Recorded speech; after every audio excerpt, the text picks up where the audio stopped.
Dan soal tadi kesantunan, kesopanan itu orang ekspresinya berbeda. Kadang kita salah ketika kita mengkritik, kadang ketika kita berbeda pendapat kita lalu dianggap tidak santun. Padahal ulama-ulama kita soal urusan furu'iyah itu hal yang biasa. Termasuk bahkan mungkin yang tadi sering dikali dikutip oleh Gus Baha, manis tahsana faqad syarra'a, bahwa itu adalah kecaman dari Imam Syafi'i. Mungkin Gus Baha perlu, saya tidak tahu ya, ini tag ini sudah sampai atau tidak kepada beliau. Ya, saya bacakan tagnya. Saya harus baca. Kalau ingatan tidak sebaik beliau saya. Tapi kalau catatan saya lebih baik mungkin.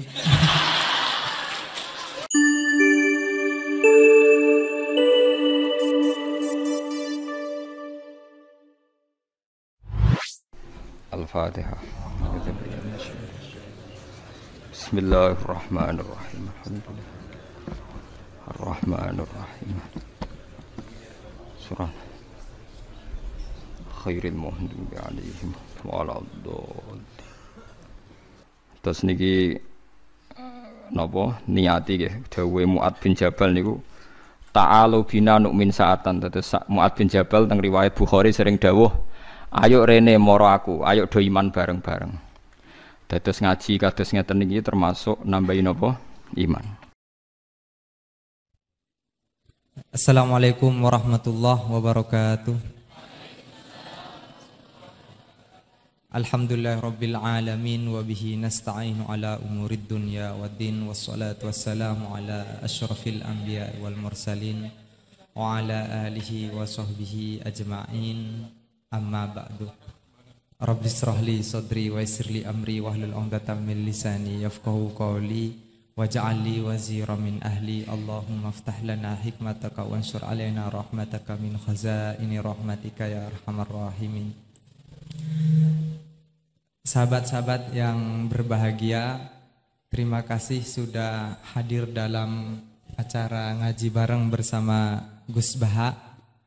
Terima kasih juga kepada sahabat-sahabat Mahat Ali, alumni dan simpatisan yang saat ini sedang meramaikan pengajian secara online, masih di channel Mahat Ali.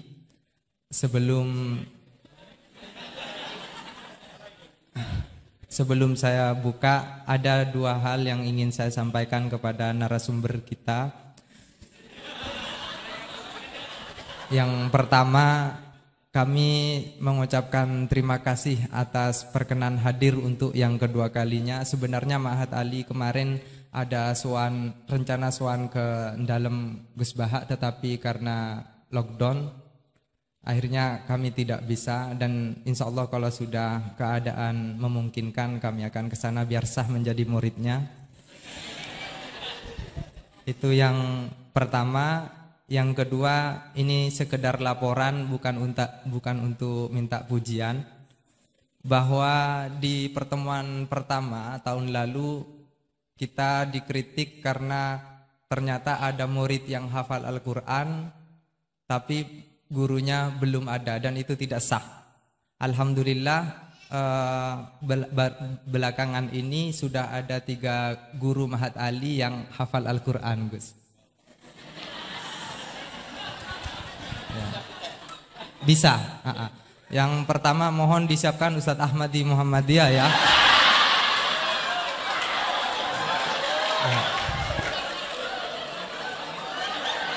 Beliau sudah hafal Al-Quran 30 tahun yang lalu, juga guru sini. Dan yang kedua Ustadz Miftahus Surur, kurang lebih 18 atau 20 juz. Terus yang ketiga Ustadz Wandi, kurang lebih 15 sampai 17 juz. Dan yang lain di moderator sendiri di berbagai juz ayat-ayat ahkamnya aja.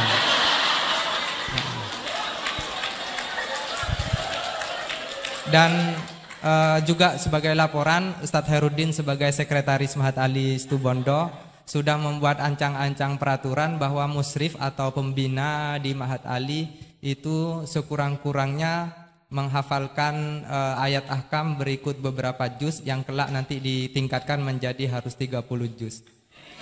Tetapi ada yang kurang baik. Setelah itu aturan itu berlaku untuk yang daftar jadi dosen. Kalau yang sudah jadi dosen bagaimana Ustadz Khairuddin? Ustadz Khairuddin mengutip Al-Baqarah tentang ayat riba itu, Gus. Faman ja'ahu mau'idatum mir rabbih fantaha falahu ma salafa. Jadi yang sudah udah itu amruhu ada ilallah. Jadi bersyukurlah saya sudah masuk sebelum ada syarat-syarat itu.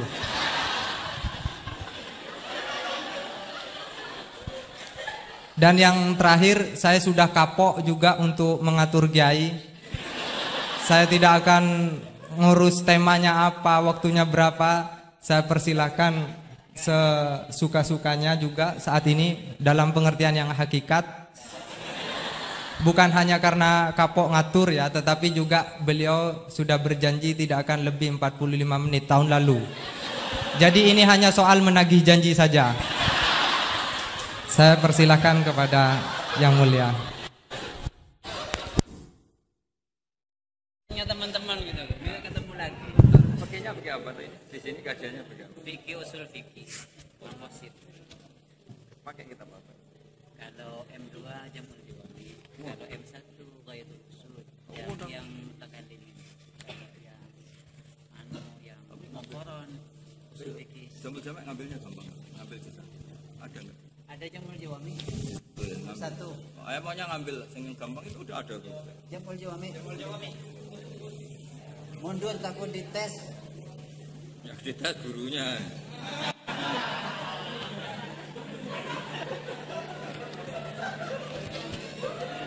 Siapa nanti yang dites Qurannya?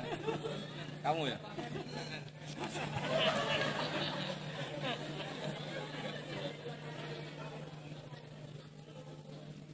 Kalau fikihnya satu dua hal. Dulu yang merumuskan termasuk juga asal nama Dahul Arba'ah tapi di tasrif dirubah satu dua hal. Ini pindah kan? Enggak usah itu.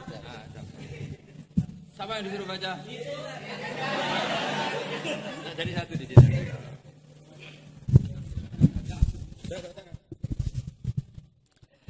Assalamualaikum warahmatullahi wabarakatuh. Bismillahirrahmanirrahim. Allahumma sholli wa sallim ala sayyidina Muhammadin wa ala alihi washabihi ajmain. Amma ba'du. Semoga semua di sini dimaafkan Allah taala.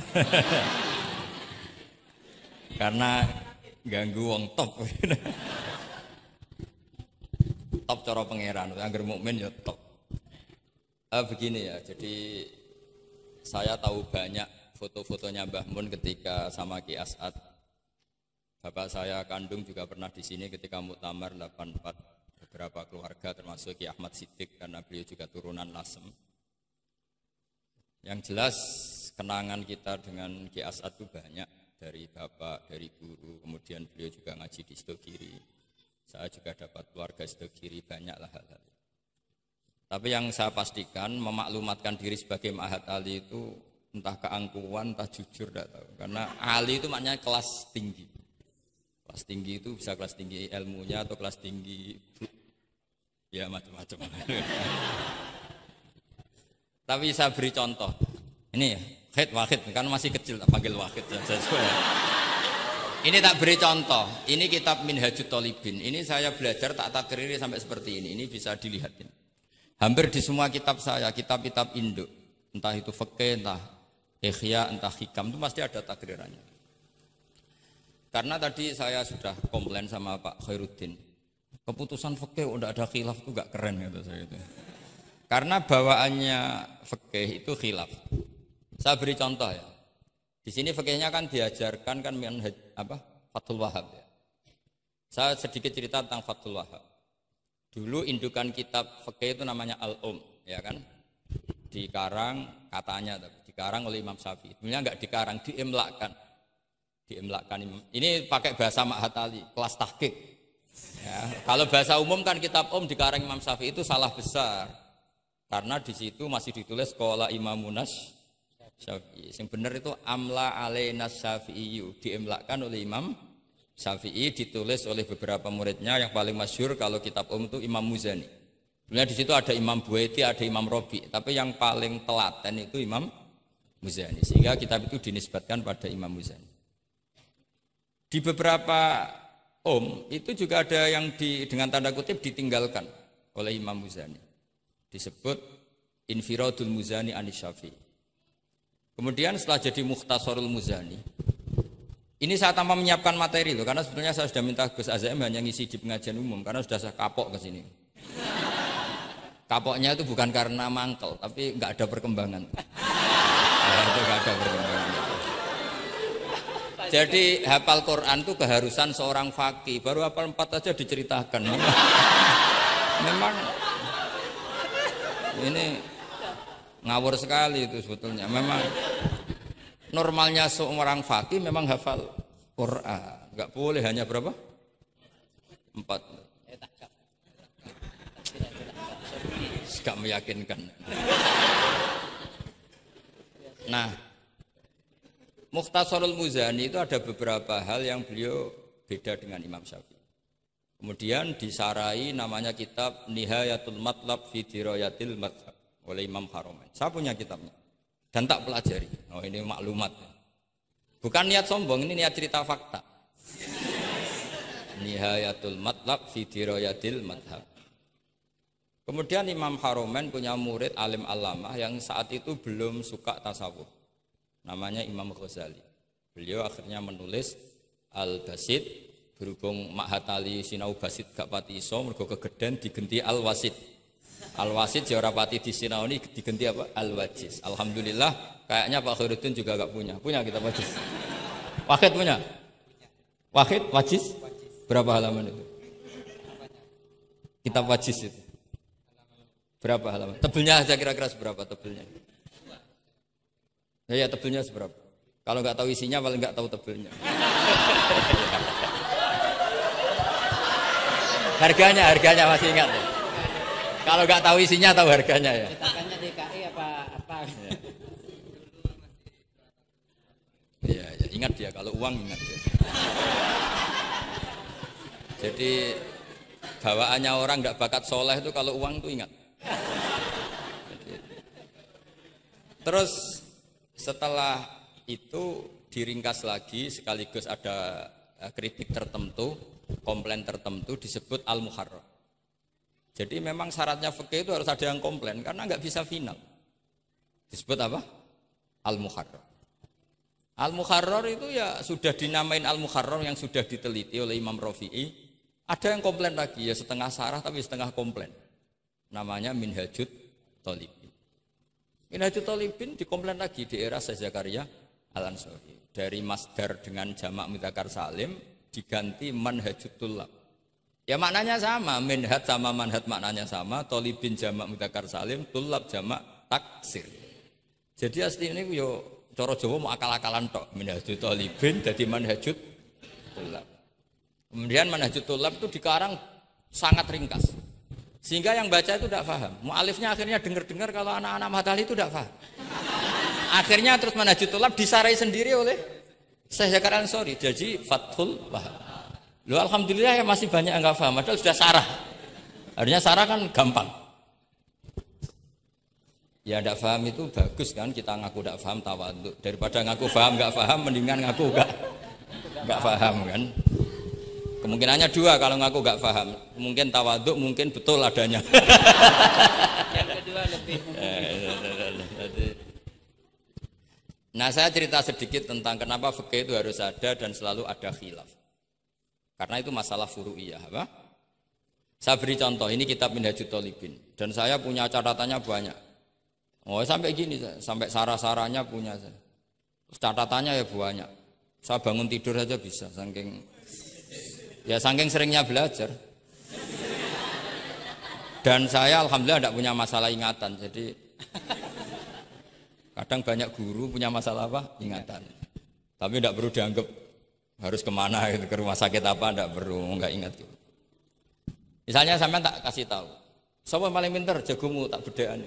Yang namanya sujud misalnya. Sujud itu apa coba? Secara lughat. Wat ul jabha alal ardi. Sehingga Imam Rafi'i berpikir sujud itu asal ada watul jabha alal ardi ya sah adanya. Dan beliau mengklaim, ini saksinya Pak Khairuddin ini, wasabe as-sujud wa aqalluhu mubasyaratu ba'di jabati musallahu. Ya. Beliau hanya mengatakan wala yajibu wat'u yadaihi wa rukbataihi wa qadamaihi fil adhar. Wala yajibu. Ini kalau enggak percaya, sama baca. Masih Tarahum bisa ya? Coba baca.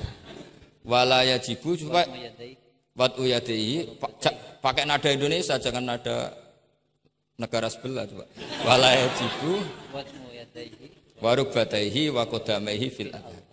Jadi menurut Imam Rafi'i ketika sujud itu tidak harus watul yad, tidak ada watul rukbah, tidak ada watul. Nah, karena secara lughat yang namanya sujud itu ya seperti itu, watul jabha. Dan sujud itu sudah dikampanyakan sedemikian rupa bentuk apa ketertundukan tertinggi yaitu dengan watul jabha. Artinya posisi kepala di bawah pantat. Tapi terus Minhajut Thalibin, padahal Imam Rafi'i ketika ngarang itu menyebut fil adhar dalam kitab Al-Muharrar. Terus kultu kata Imam Nawawi al-adhar wujubuhu. Ya masyhur kan karena Imam Nawawi berdasar riwayat umirtu an asjuda ala sabati al-zumin al-jabha wal yaden warubaten wal qadam. Saya baca lagi ya umirtu an asjuda ala sabati al-zumin apa al-jabha wal yaden warubaten wal qadam. Nah, andekan Imam Rafi'i ketemu Imam Nawawi, kamu ikut kubu siapa? Nawawi kan? Nah, sekarang oke, berdasar riwayat dan praktek guru-guru kita semuanya seperti itu. Kalau sujud melibatkan 7, oke itu berdasar riwayat dan berdasar perilaku guru-guru kita. Oke, secara sanad kita tidak punya pilihan, pasti seperti itu. Ikut guru.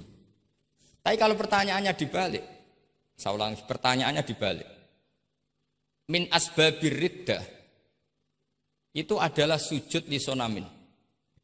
Kira-kira kalau ada orang sujud hanya watul jabah lisonamin, sudah murtad apa belum? Murtad kan? Loh enggak, sudah murtad belum? Termasuk murtad kan sujud lisonamin atau li ghairillah. Kira-kira untuk murtad syaratnya melibatkan 7 anggota apa cukup watul jabah?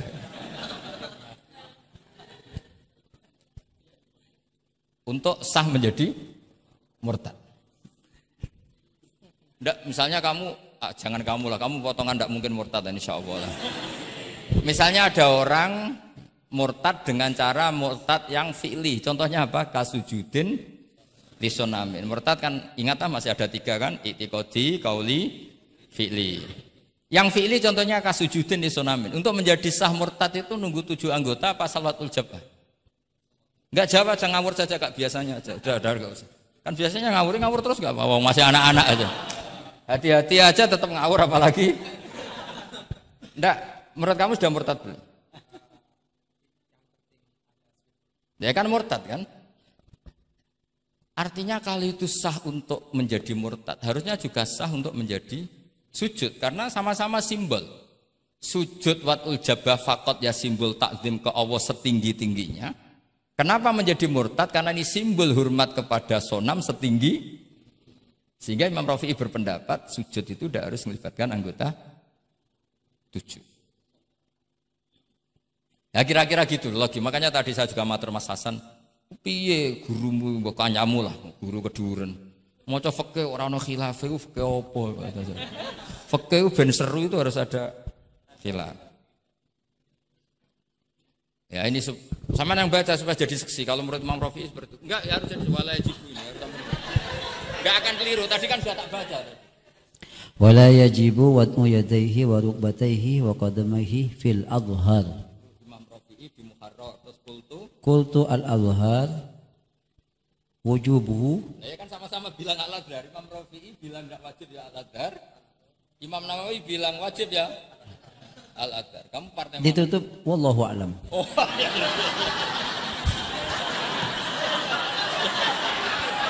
Enggak ada, Gus. Ada walam. Enggak, wallahu a'lam. Aduh, ini enggak ada penggantinya.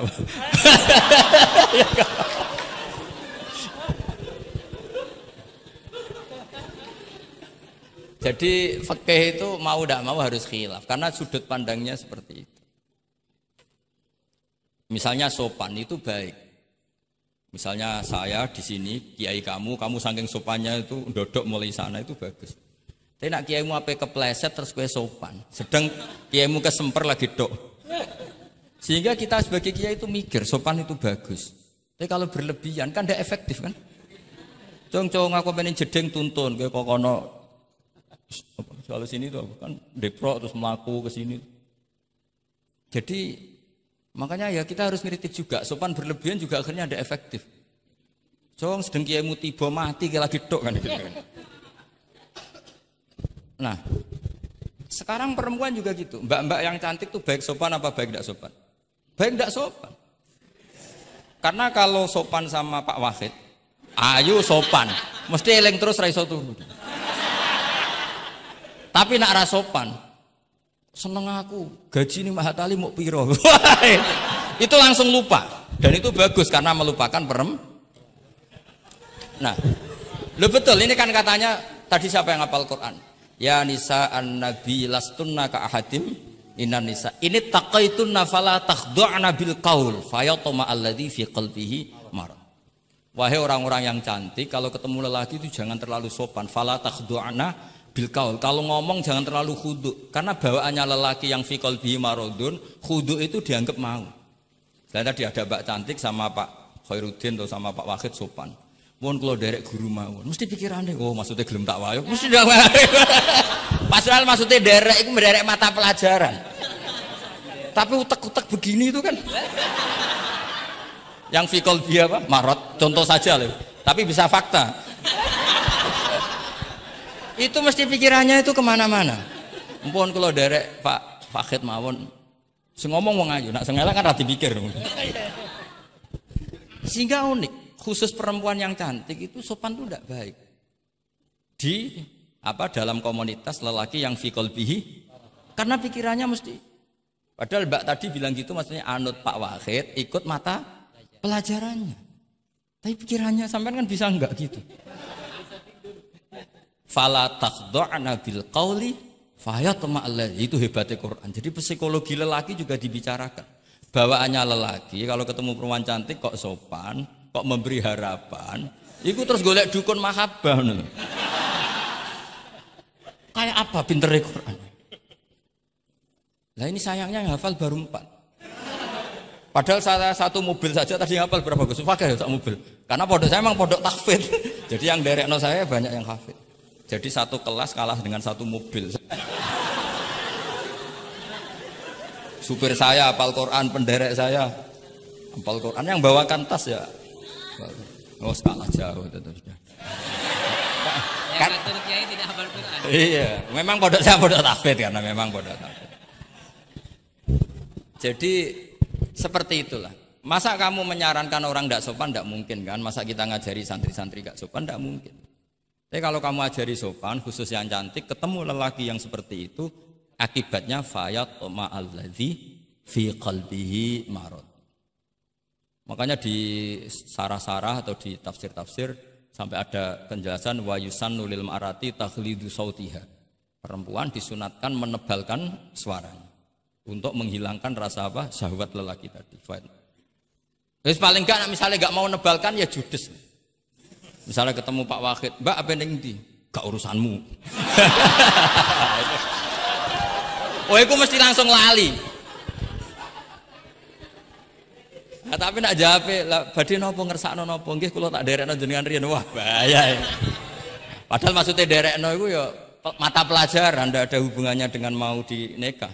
Tetap muni naudzubillah lah kalau itu. Nah, itu fikih. Jadi fikih itu menginduk ke usul fikih. Tapi usul fikih sendiri itu kalau ndak ngerti fikih jadi itu jadi liar. Karena khayalnya lebih tinggi. Makanya banyak orang yang pengagum usul fikih itu jadi liberal karena terus terlalu banyak khayal. Maka pondok-pondok itu harus ada fikih dan ada usul. Saya beri contoh liar itu begini misalnya. Maqasidus syariah itu kan bisa subjektif.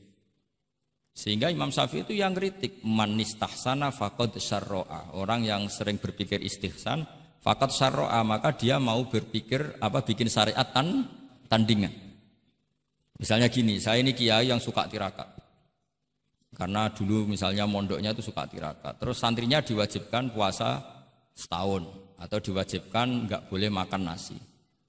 Itu bikin syariat tandingan. Karena apa? Tahrimu malam yahrum, mengharamkan sesuatu yang tidak haram. Atau mewajibkan ijabu malam yajib. Itu termasuk kriminal cara Sulam Taufik. Loh iya, bahkan Sulam Taufik mengebabkan itu di bab riddah. Saya ini sudah tak toleransi, tak tulis minal kabair. Kalau di Sulam Taufik dimasukkan bab riddah karena ijabu malam yajib berarti bikin syariat. Atau tahrimu malam yakhrum juga artinya bikin. Tidak tahu guru di sini biasanya tahrimu malam yakhrum apa tahrimu malam yuharram. Umumnya bacanya apa? Bisa dua. Ya rodok maju berarti sermayan. Nah, tapi kamu tidak bisa menyalahkan kiai-kiai yang mengharuskan muridnya tirakat karena itu cara untuk kasrus syahwah misalnya, untuk memecah syahwat. Tapi tetap saja nggak boleh mewajibkan karena nanti ada syariat tandingan, nggak boleh. Syariat ini sudah sempurna, nggak boleh ada syariat baru. Yaitu disebut ijabu malam yajib atau tahrimu malam yakhrum.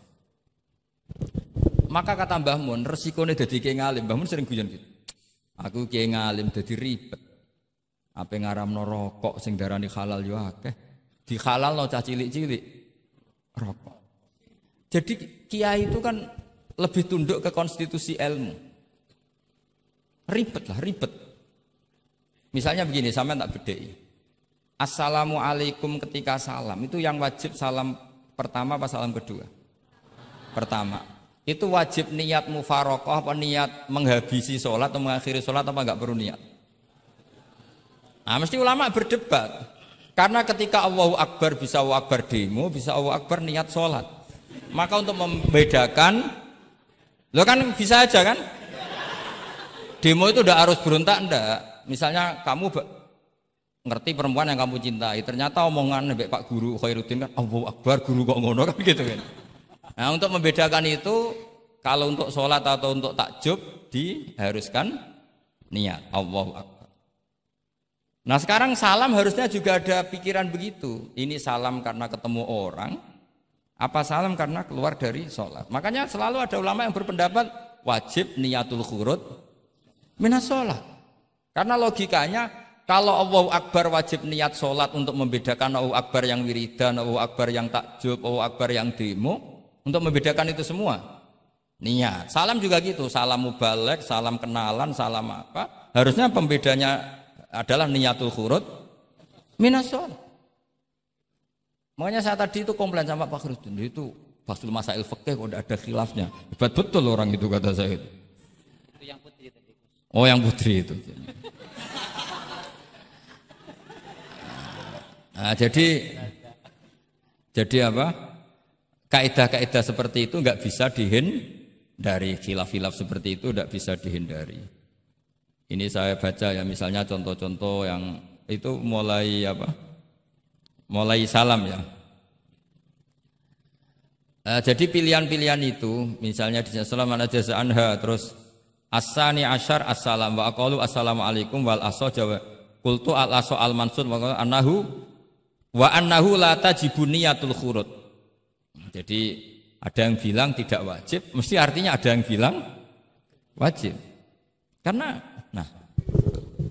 jadi nggak ada pilihan. Setelah ada pembanding itu udah ada. Sekarang begini lagi. Ini yang ulama kadang-kadang yang nyuwun sewu andekan kita ulama itu kadang ra cocok, tapi cocok ra cocok. Ya harus didengar ini ngaji. Ulama fikih kadang sembrono, tapi kok muni ngono kualat aku. Saya ngomong aku wae. Nak darani iktidal, menamai iktidal itu ruknun qasirun ghairu maksud. Julus benas sajdatain atau jalsah itu kan ruknun qasir ghairu. Itu banyak ahli hadis yang komplain. Ini ngawur betul fuqaha itu. Wong rukun kok ghairu maksud. Dan mereka berani bilang itu rukun sing ghairu maksud. Kusida lil fasli, hanya dimaksudkan untuk pemisah. Itu kan yo mangkelno wong rukun kok ghairu. Ternyata ulama itu punya niat begini.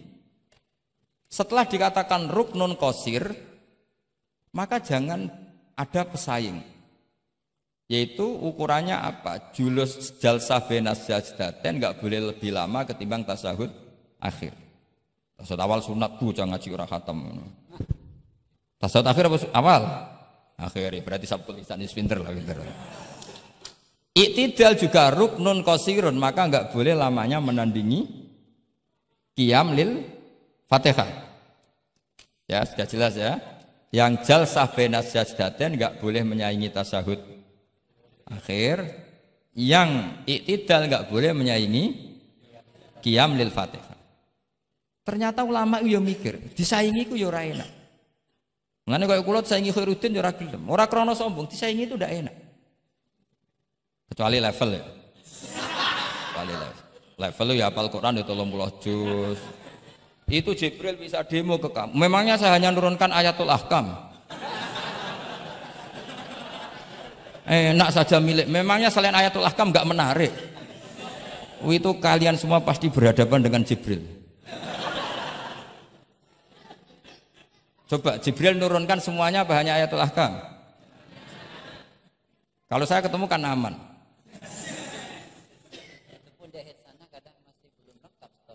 Iya bahaya kamu itu. Nah, ketika wajib gak mau disaingin, ini ternyata menginduk ke mazhabnya Abu Bakar. Abu Bakar As-Siddiq. Di antara sifat Allah paling keren itu la syarikalah. Di mana-mana zat yang top itu gak mau saingan, dan itu normal karena memang gak ada yang setara dengan Allah. Suatu saat Abu Bakar itu pulang. Ini nanti saya cerita fikih banyak. Kamu pasti setelah ini tambah pinter, tak jamin. Bukan barokahnya saya lah, barokahnya Mbah Mun, barokahnya Mbah As'ad gitu. Tapi kena ras sombong yang termasuk barokahku lah gitu. Kamu tidak sombong, tapi sombong juga gak apa-apa. Wis biasa salah, orang salah sombong salah liane. Abu Bakar pulang, di situ itu istrinya menyediakan beberapa makanan untuk sahur. Itu marah besar. Apa kamu mau menandingi Ramadan sehingga puasa sunat aja persiapannya seperti ini? Bahkan sebagian riwayat itu beliau memukuli kidrun, jadi itunya ada yang dirusak lah kira-kira gitu. Ini dengerin betul, nanti akibatnya di fikih. Makanya di fikih apa? Sholat fardu itu nggak mau kesaingan. Sholat fardu wajib qiyam liqadirin. Nggak boleh sholat sunat bersyarat begitu. Harus sah qu'ud meskipun ma'al qudrah. Karena fardu itu nggak mau kesaingan. Jadi fardu ya rada egois kira-kira gitu. Nah, mesti sama lagi krungu iki gitu. Maksudnya sering roh hukumnya tapi baru tahu logika ini. Loh aku rasul yakin. Rasul yakin. Karena fardu itu enggak mau. Poso fardu wajib tabyitun niat. Nginep non niat mulai malam. Poso sunat tidak. Ketemu jam 9 kamu belum makan, belum ada dukhulu syai'in fi jawfika. Terus niat puasa sah enggak? Sah. Ada bedanya enggak fardu sama sunat? Ada. Salat fardu wajib itmam. Puasa wajib itmam. Puasa sunat amiru nafsi. Wah, puasa sunat kok bojo lagi apian bisa kamu batalkan. Tapi nak puasa fardu, oh sanksinya berat. Itku rokobatin sampai ya siamu sehari ini apa? Mutatabi'an. Terakhir itamu sitina. Tapi kalau puasa sunat amiru nafsi, kamu terus nggih monggo, ndak terus intinya fardu itu enggak mau disaingin. Batin fardu egois kata saya. Nah, Abu Bakar sampai begitu. Ono wong poso sunat kok sampai nyiapno buka, nyiapno sahur ku marah. Bahkan marahnya enggak sekedar di hukumnya, di perlakuannya. Kamu itu memperlakukan puasa sunat aja kok kayak memperlakukan fardu. Hanya di menunya, di persiapannya. Dan ternyata Imam Syafi'i benar, ternyata di hukumnya juga harus beda. Misalnya tadi, qiyamul qadir fil fardi wajib qiyam. Tapi kalau sholat sunat, boleh qu'ud walau ma'al qudrah alal qiyam. Jadi ini ulama. Ini perpaduan usul fikih dan fikih. Jadi fardu itu ya agak angkuh lah kira-kira gitu. Angkuh itu kalau baik namanya izzatun nafs. Memang harus beda. Lah di sini. Nah, di bab zakat juga sama. Ukuran wajib itu apa? Akhdhal imamu qahron atau la yuqta'u yadu sariki. Ben kita tambah pinter. Tetap goblok ya ora apa-apa zaman akhir, tapi iki tak pinterno sithik lah. Ketika seseorang diputuskan wajib zakat, kok tidak mau zakat? Efek hukumnya apa? Akhdhal imamu qahron, imam boleh ngambil paksa. Atau kalau mustahik itu nyuri dengan kadar yang memang jatahnya la tuqta'u yadu. Mergo ana syubhatul milki. Jadi, paham ya? Jadi sampean misalnya fakir, tanggane Pak Khalidin gak gelem zakat, nyolong jatah. Andaikan dia lomo, mustahik kamu itu dapat sekian. Itu enggak boleh dipotong tangannya karena kamu ngambil jatah. Jadi sekali diputuskan wajib itu punya akibat akhdhal imamu qahron atau la tuqta'u yadu sari. Jadi itu fikih. Jadi fikih itu konsisten.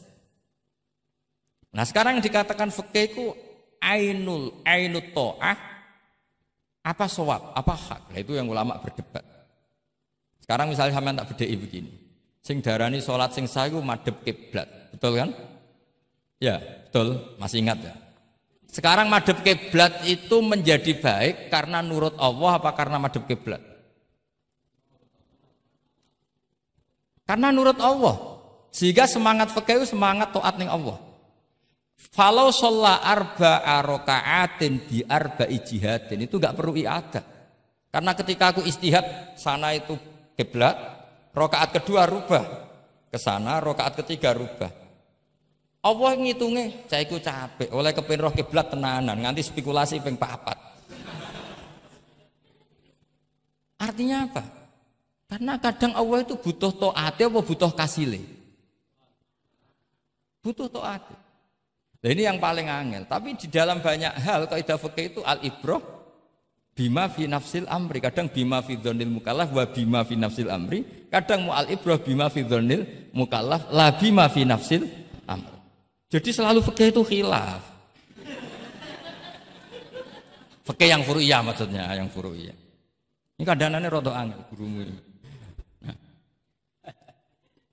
Nah, sekarang misalnya seperti itu. Ijtihad tadi. Ijtihad itu apa coba? Ya tadi, ketika Anda sholat madhep sana terus taghayyara ijtihaduka dan memutuskan kiblat ke sana, kamu harus nuruti ijtihad kamu apa enggak? Harus nuruti kan? Karena kalau kamu teruskan di rakaat kedua madhep sana berarti kamu ibadah dengan cara yang kamu yakini salah. Maka harus rubah. Karena ada kaidah al-ijtihad la yunqadu ijtihad. Ya kok ijo. Ya pinter iso nerusno. Nah, ternyata itu sudut pandang kalau dengan kaidah itu sehingga lau sholla arba'a raka'atin bi arba'i jihatin sohat sholatu. Tapi kalau dibalik al-ibrah fil ibadah itu bima fi dzannil mukallaf wa bima fi nafsil amr. Nah, kalau andekan sudut pandangnya pakai kaidah itu berarti kan pasti ada 3 jihad yang salah. Pasti apa mungkin? Pasti. Nah, kenapa di bab al-ijtihad itu ditoleransi? Padahal jelas yang 3 ini tidak fi nafsil amr. Lagi-lagi tidak semua ulama cara pandang sama. Yang satu pakai kaidah ini, yang satu pakai kaidah. Makanya saya sering mencontohkan berkali-kali. Kalau kamu ingin suan saya enggak apa-apa, tetap baik. Karena kemungkinan seneng kiai ya 2. Dulu saya sering bercerita. Ada tabiin tanya sama sahabat, bagaimana wajah Rasulullah SAW. Tabiin ini nangis. Wallahi saya ini saking hormatnya, saking haibahnya Rasulullah, saking hormat saya tidak pernah berani melihat wajah beliau. Saya sowan juga agak berani karena takut ganggu. Jadi cara seneng kiai itu ya kadang ra perlu sowan. Karena bawaannya itu ganggu. Loh misalnya saya ketemu anak istri saya kan asik, terus ketemu Wahid kan ya pusing. Jadi Allahu Akbar. Provokator ini. Jadi justru saking takzimnya Rasulullah pilihannya itu tidak sowan karena takut ganggu Rasul. Ada sahabat yang pilihannya sowan. Wong jenenge seneng ya sowan. Tapi kalau dibalik jenenge seneng ya aja ganggu, ayo milih ndi. Ini 2 mazhab yang sama-sama kuat. Jenenge seneng ya sowan, jenenge seneng ya aja ganggu. Ayo milih mana kamu? Ada 2 pendapat. Kenapa Anda begitu yakin dengan satu pendapat? Di Furu'iyah, saya ulang lagi di Furu'iyah. Ya, bukannya maklumat di Furu'iyah. Jadi tidak gampang. Sholat pakai pakaian resmi begini itu bagus. Pakai jubah, kamis, atau pakai hem, pakai sarung itu bagus. Tapi andaikan Nabi selalu sholat demikian, itu bahaya. Saya ulang lagi bahaya bagi syariat ini. Ini saya niat ngajarin gurunya, bukan anak-anak.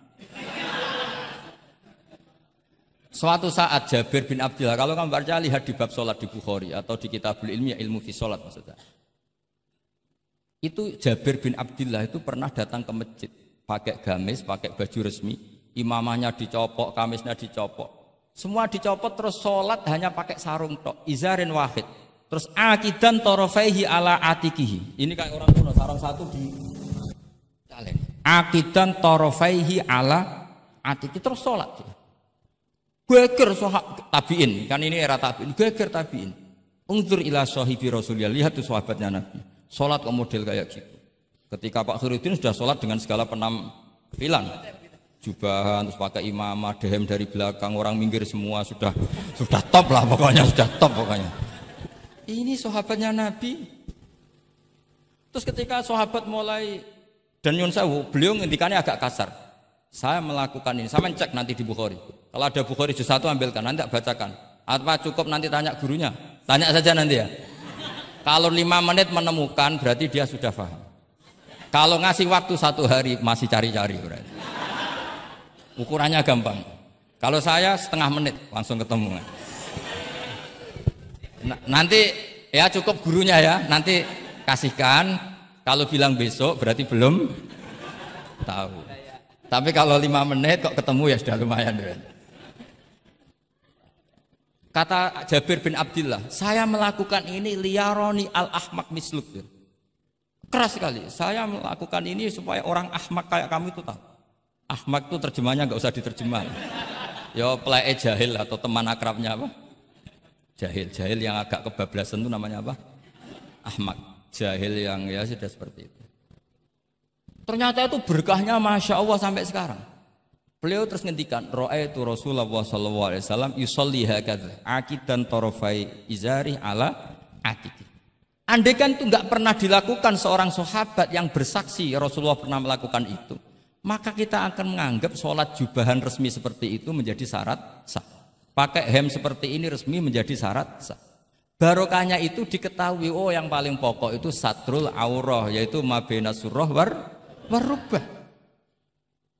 Jadi tidak konsisten itu kadang penting untuk menjaga varian hukum. Loh, Nabi itu nggak pernah terawih. Andaikan Nabi terawih terus, maka akan dikira terawih itu wajib.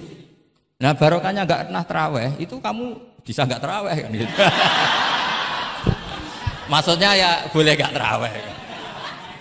Ya, kalau nanti pengurus mewajibkan, carikan takbir sulam taufik, ijabu malam. Bisa masalah besar itu. Nggak ada. Ini cerita ilmu, nggak cerita perilaku. Nggak ada. Ini cerita ilmu, nggak cerita apa? Perilaku. Jelas kan? Jadi kadang seperti itu penting. Contoh lagi, dan ini sering saya utarakan. Ketika Nabi Fathu Mekah, tofa ashabu jami'an, itu musyatan. Semua ketika tawaf itu jalan kaki. Tapi Nabi itu unik. Tofa Rasulullah wahdah rokiban. Nabi tawaf itu pakai kendaraan unta. Yang lainnya musyatan, semuanya masin. Jalan kaki. Tapi Nabi malah tofa rokiban. Padahal jelas kaidahnya al-ajru biqadrit. Tapi andaikan Nabi kok tofa masyian, maka kita tidak tahu caranya tawaf. Tidak tahu hukumnya. Atau paling enggak nganggep bahwa syarat sahnya tawaf harus jalan. Tapi barokahnya Nabi tofa rokiban, akhirnya ada hukum, ternyata syarat sahnya tawaf tidak harus jalan, tapi boleh berkendara. Akhirnya kita tahu orang sepuh sedikit tawaf pakai kursi roda, pakai macam-macam. Jadi semuanya itu berkah, perbedaan itu berkah. Tapi yang baca harus orang alim. Kalau orang yang fikal bi marot ya, piye Nabi karep wong liya kon mlaku dene enak-enakan numpak. Ya ribet nek kena wong sing fikal bi marodun fazatahum wa marot. Jadi ribet ini, ustadz satu ini ribet. Ya subuh kesiangan. Ini contohnya kok kayak perilakunya. Ini Kiai Hasan contohnya kayak perilakunya. Sholat itu ada waktunya. Sekali waktunya habis, normalnya sudah tidak wajib. Ya enggak? Kamu mau sekolah, selesainya jam 12, kamu bangun setengah 1. Harus sekolah apa tidak usah? Karena momen sekali kelewat kan nggak bisa diulang kan? Normalnya sholat qadha itu tidak wajib, normalnya. Karena momen waktunya sudah habis. Dan qadha normalnya juga nyuwun sewu haram. Normalnya. Tapi berhubung Pak sering qadha terus bilang nggak haram kan? Karena yang qadha bukan hanya santrinya tapi apa? Gurunya. Tapi nyuwun sewu, Nabi itu tahu ditakdir qadha. Saya tidak bilang Nabi qadha, ditakdir qadha. Ini bedanya Nabi dengan kamu. Nabi pernah ditakdir qadha. Dan nyatanya Nabi tetap sholat. Akhirnya jadi syariat qadha itu tetap. Andai kan Nabi tidak pernah qadha, maka orang cara berpikir waktunya kan sudah habis. Pasti malaikat bagian nyatet sudah nggak ada. Lah apa sholat wong sing nyatet wis tutup buku kan? Karena logika waktu itu kalau momennya kelewat ya sudah normalnya. Tapi agama ini tidak seperti itu. Berhubung Nabi pas qadha juga sholat. Itu kayaknya juga jamaah ya. Wah itu yang ribet itu. Ya kan jamaah kan itu. Jamaah kan? Wah aku nak mbok praktekno ning pondok. Ya ribet. Separuh pondok qadha terus dimami Khairuddin sing qomat wahid. Wah. Perkara kan? Nah barokahnya ngerti kunut itu sunat, pura-pura ndak kunut. Akhirnya kayak orang baik kan? Yaitu mau melakukan sholat duha. Ini. Ya akhirnya guru saya sedang sholat duha. Itu husnudon yang gioblok.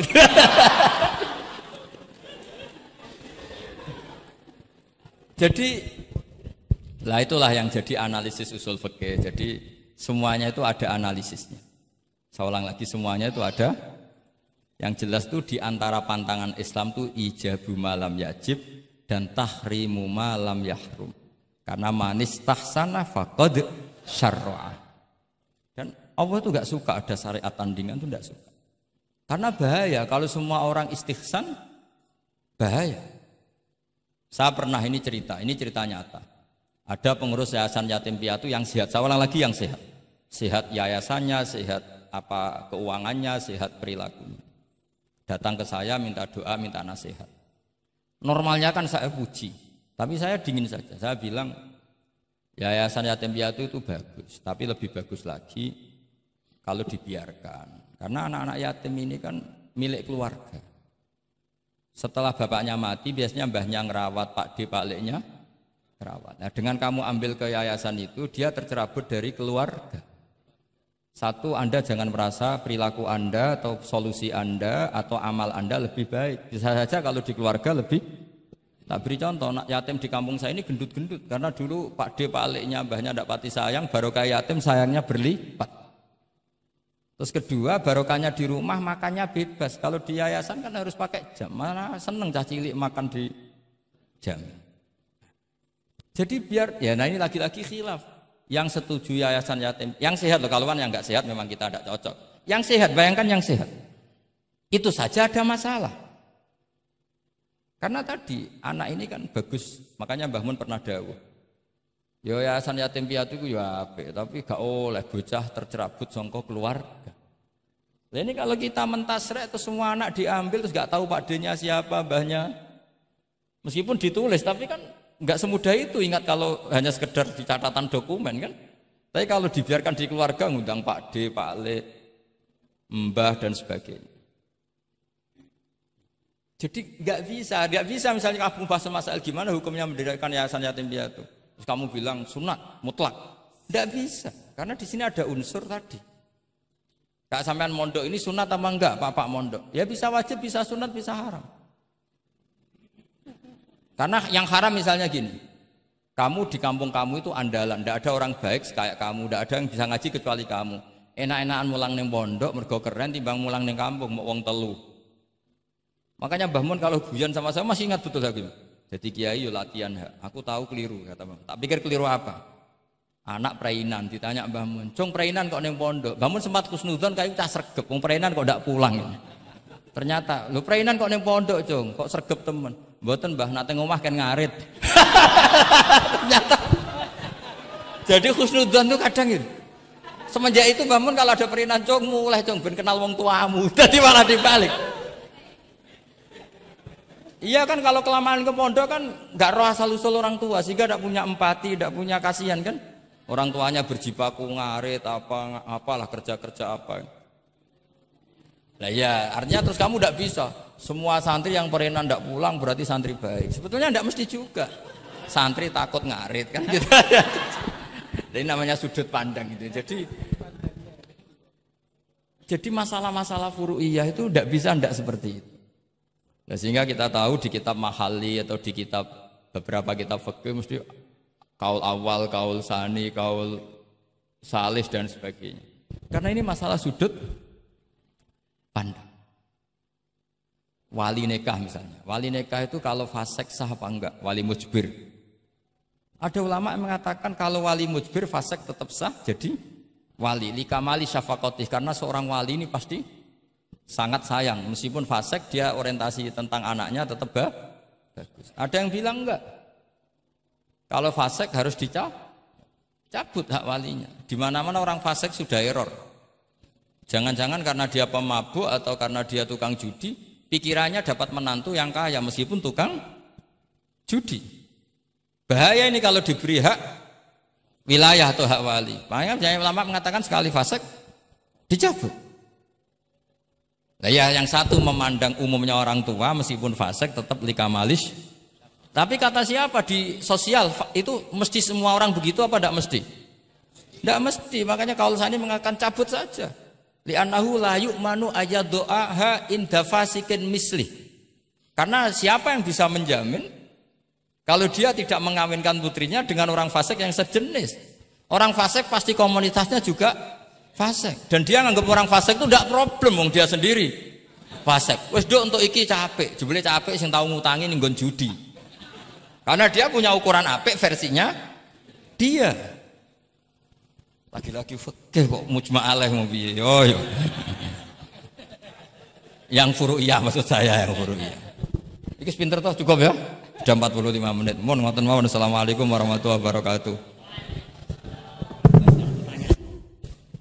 Satu mungkin. Ya, mungkin satu ya putra dan satu aja ya putra dan putri. Ya, enggak satu saja Gus. Oke, Bismillahirrahmanirrahim. Terima kasih. Mungkin yang tadi perlu saya berikan catatan. Ya, saya ingin beri catatan bahwa kita tadi sudah dapat kalau fikih itu karakternya adalah khilaf.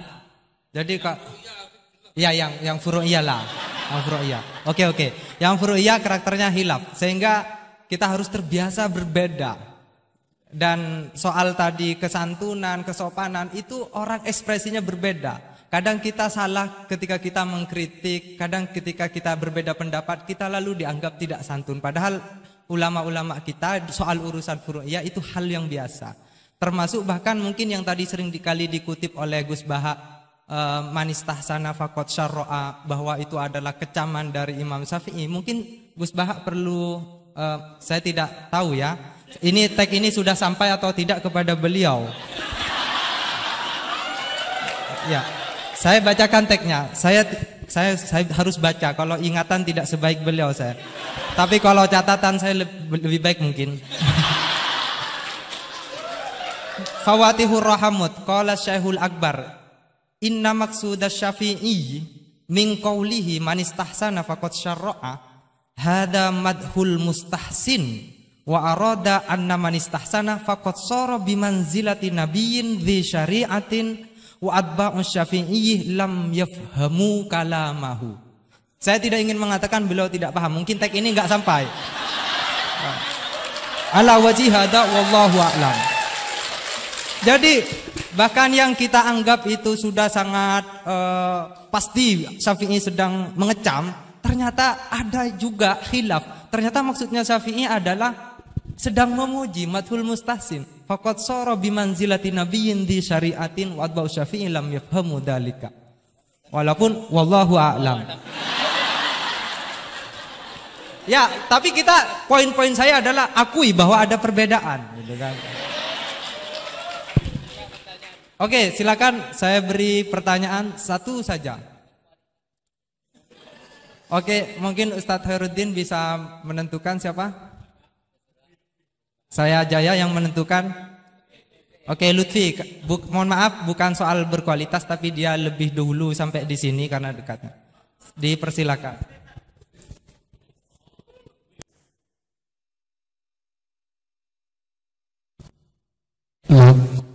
Assalamualaikum warahmatullahi wabarakatuh. Haji Ahmad Bahuddin Nur Salim atau yang lebih dikenal dengan Gus Baha yang saya takzimi, dan semua guru-guru saya yang saya hormati. Kita banyak mendengar tadi bahwa di dalam fikih yaitu furu'iyah itu sudah terbiasa terjadi khilaf di antara kalangan ulama. Ada satu redaksi yang bagi saya cukup ada satu yang menurut saya diantaranya di dalam Bujairami al-Khatib.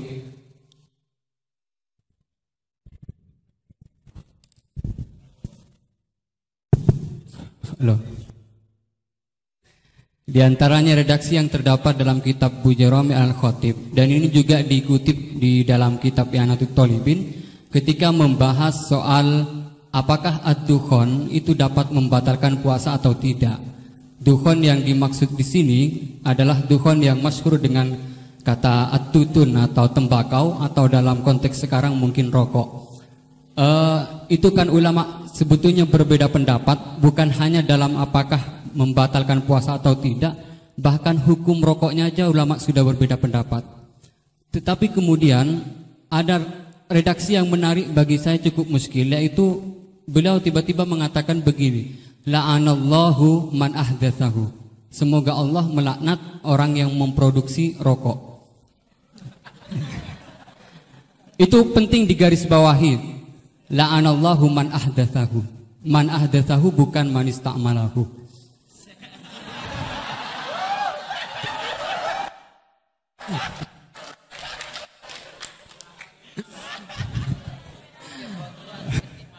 Ini cukup kriminal karena ngomongnya di dalam pesantren yang cukup itu menjadi di negara Indonesia. Kenapa ini ada laknat semacam ini? Karena katanya fa innahu minal bid'il qabihah. Tetapi maksud saya, kenapa ulama ini sampai melaknat padahal hukum rokok itu saja merupakan furu'iyah yang memang sudah sewajarnya terdapat khilaf. Sementara saya sebagai santri NU Tulen itu mengenal memiliki ulama-ulama yang atau kiai-kiai yang luas, yang bukan hanya tidak mau mencaci maki apalagi sampai melaknat, bahkan mengkafirkan pun itu merupakan pantangan.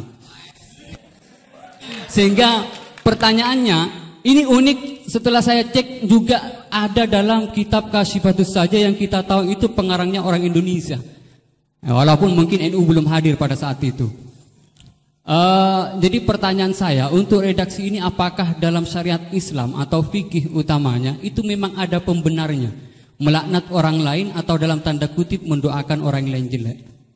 Mungkin hanya itu. Terima kasih. Assalamualaikum warahmatullahi wabarakatuh.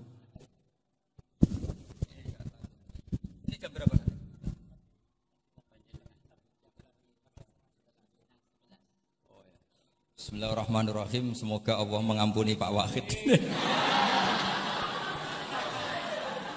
Itu takbir itu ngawur sekali. Itu Syekhul Akbar, yang dimaksud itu Ibnul Arabi. Itu termasuk statement sing mimma yuhaddaru bih. Jadi yuhaddaru anhu. Termasuk fatwa-fatwa yang orang harus menghindari.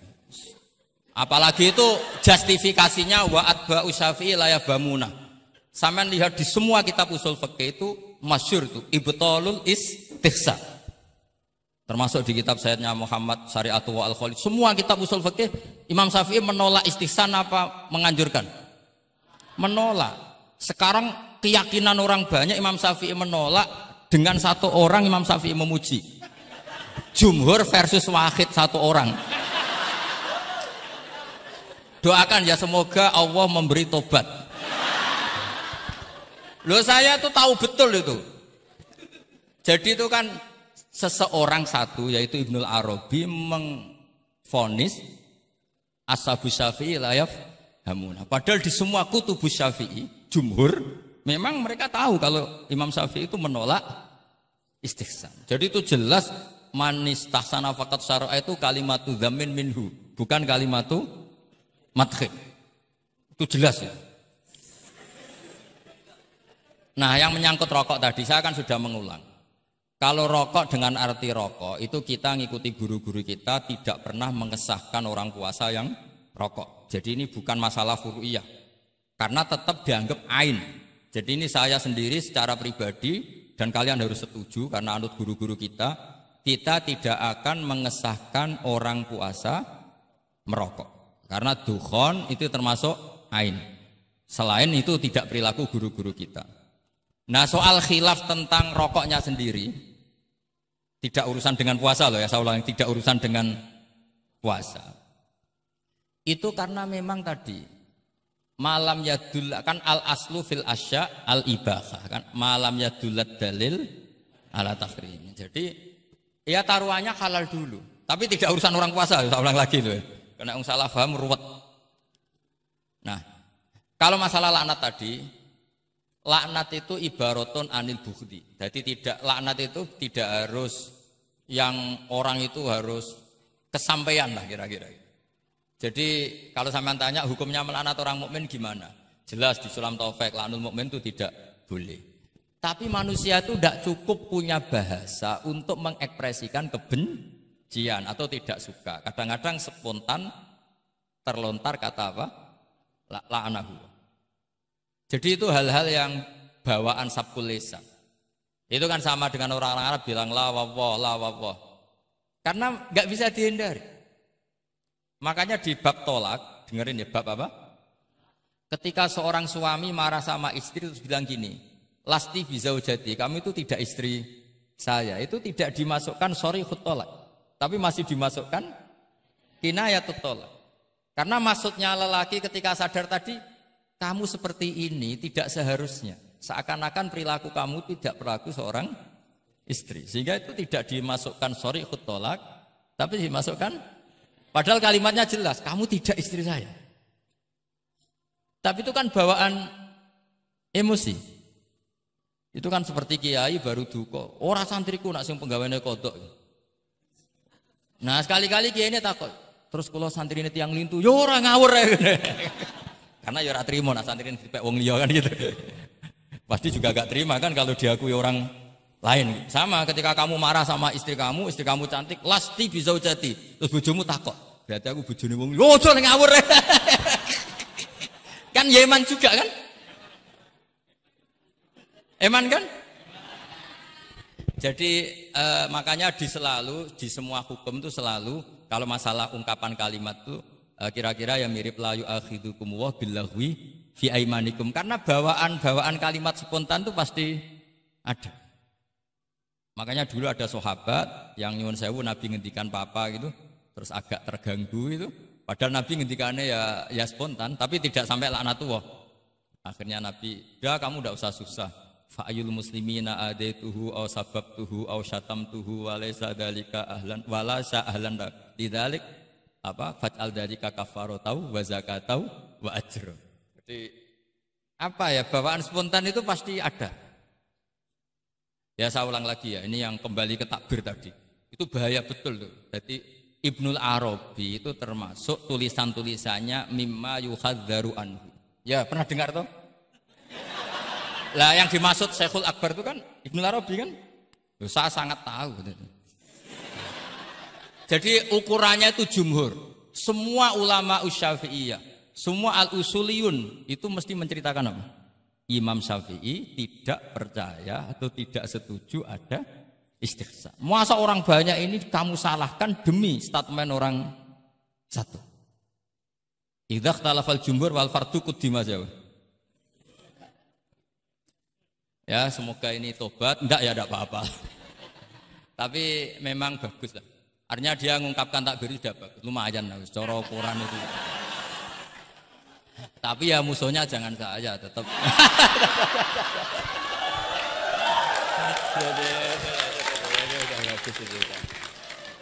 Kalau ada yang jauh seperti Abdul Wahab Wahab memadukan yang Oh, enggak mungkin, itu memang salah.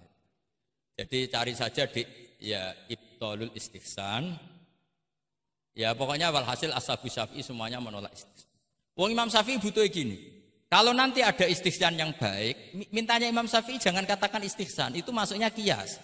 Karena kalau kias kan ada makis, nginduk ke makis aleh. Lah makis aleh ini ada nasnya. Pokoknya butuh Imam Syafi'i itu jangan sampai orang tercerabut dari akar Quran dan hadis, kemudian istihsan dengan subjektivitasnya sendiri. Dan itu kalau pakai subjektivitasnya sendiri namanya fakot syarro. Dong ya ini. Oh, alhamdulillah. Tapi ini sudah pinter loh ya, jangan terus. Ya, jadi ini menghormati Jumatan yang jelas. Ini sudah 2 kali sudah cukup tuh, sudah pinter.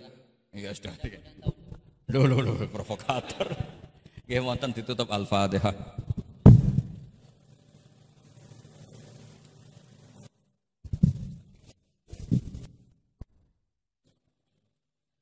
Baik, sekali lagi saya ucapkan terima kasih kepada Gus Bah dan saya mohon ampun kepada Allah dan minta maaf kepada beliau. Memang tujuannya bukan untuk menyaingi ya, tapi untuk supaya sampai tag itu kepada beliau. Biar tingkat kebedaannya berkurang dikit misalnya.